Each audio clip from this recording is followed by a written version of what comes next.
Les Actes des Apôtres est un livre écrit par Luc, celui qui est le médecin. Et vous savez que les médecins, c'est des scientifiques qui font des recherches assez poussées.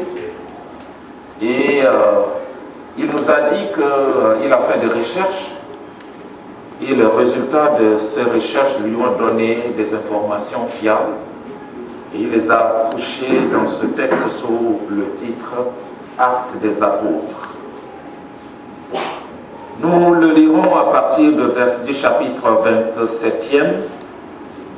C'est une longue lecture que je vous invite à lire à la maison.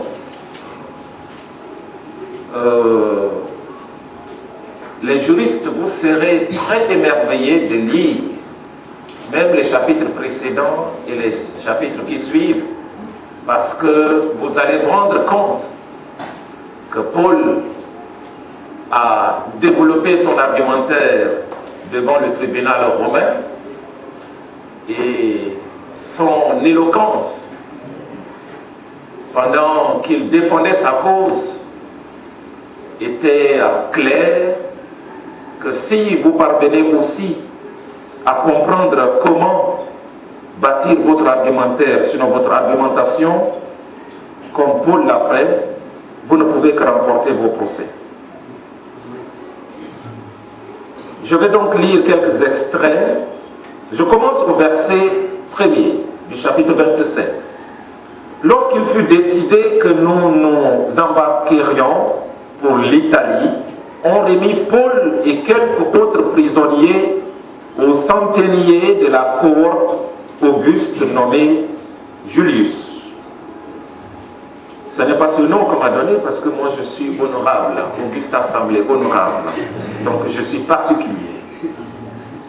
Nous montâmes sur un navire d'Adramite qui devait côtoyer l'Asie et nous partîmes ayant avec nous Aristarque, macédonien de Thessalonique. Je reviens au verset 8. Donc nous sommes au verset 8. Nous la côtoyons avec peine et nous arrivons à un lieu nommé Beauport, près duquel était la ville de Lasée.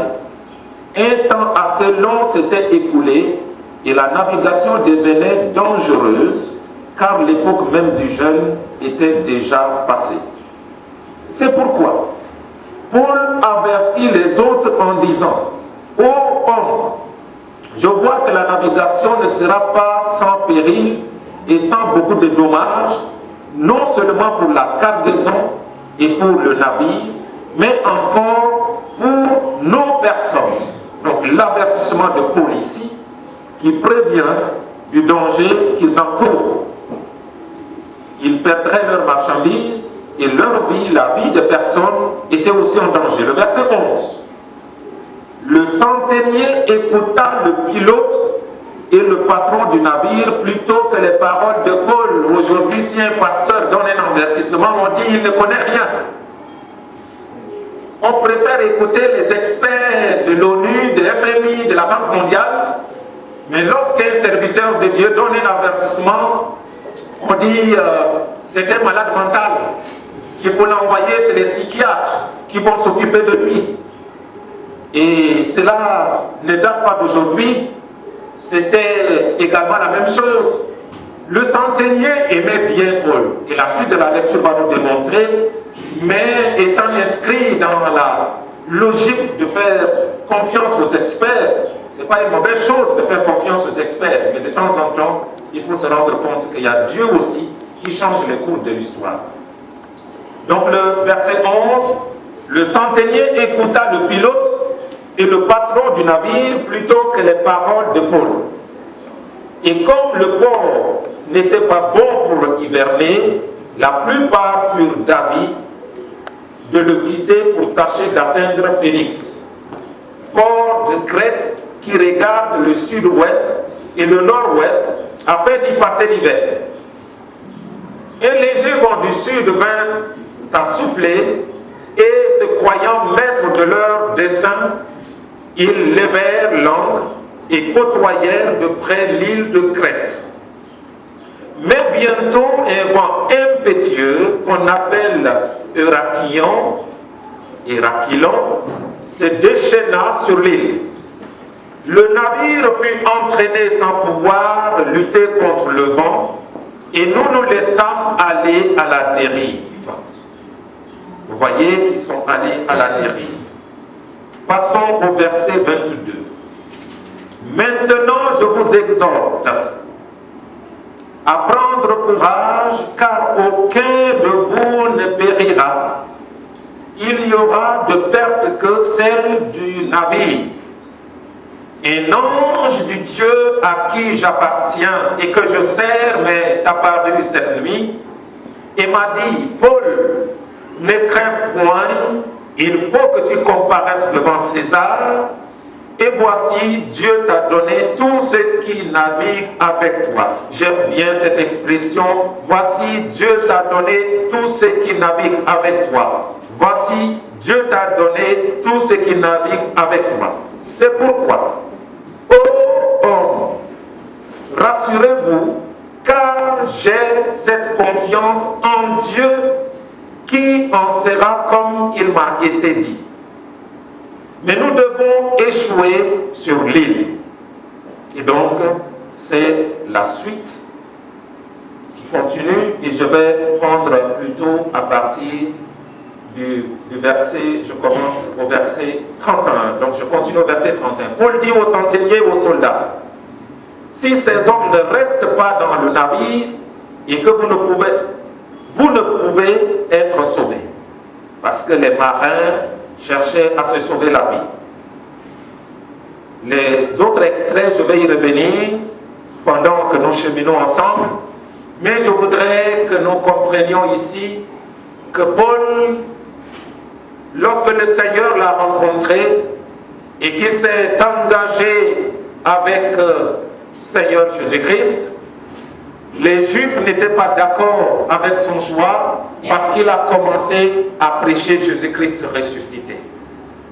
Et pendant qu'il prêchait Jésus-Christ ressuscité, ils ont cherché à le faire mourir et il s'est trouvé devant le tribunal romain qui était le colonisateur d'Israël en ce moment-là. Alors, Paul étant entre les mains des autorités romaines, il se trouvait en sécurité. Alors que les Juifs cherchaient à ce qu'il revienne chez eux et ils vont le faire mourir.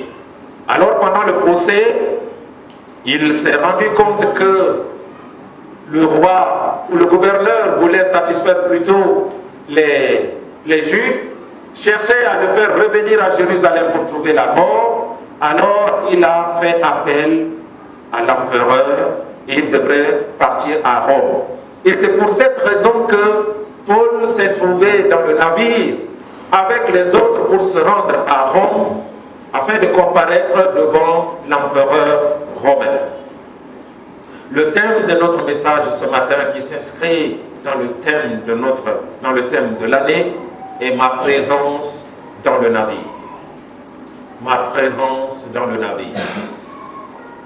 Ma présence dans le navire. Et lorsque je suis présent dans le navire, Dieu est aussi présent dans le navire, n'est-ce pas? Ma présence dans le navire. Ma présence dans le navire. Chacun de nous se trouve dans un navire. Chacun de nous se trouve dans un navire.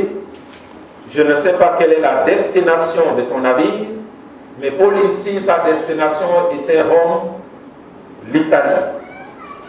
Et je voudrais retenir trois choses concernant Paul, qui était présent dans le navire, qui était en destination de Rome.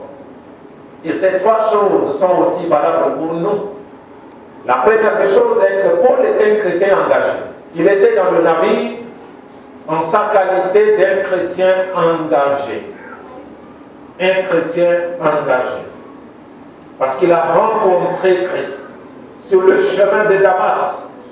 Lorsqu'il partait pour persécuter les chrétiens, Christ l'a rencontré sur le chemin de Damas et Christ lui a parlé et il a décidé de répondre à l'appel de Christ et il s'est engagé avec Christ.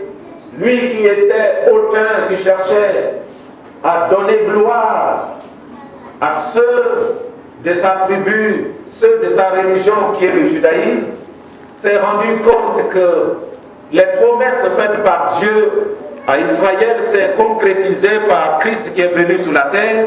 Alors il s'était engagé avec lui. La deuxième des choses est que Paul, le voyage de Paul était dans le plan de Dieu.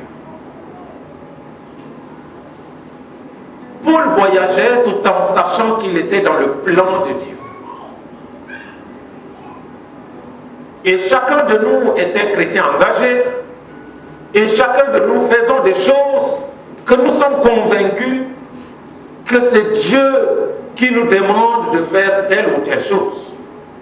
Et Paul ici a fait appel à l'empereur, il devrait se rendre là-bas parce qu'il doit apporter l'évangile à ceux qui se trouvent à Rome.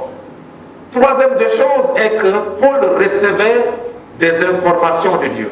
Alors pour le deuxième point, je vais juste rappeler le verset 24 qui dit, je commence au verset 24.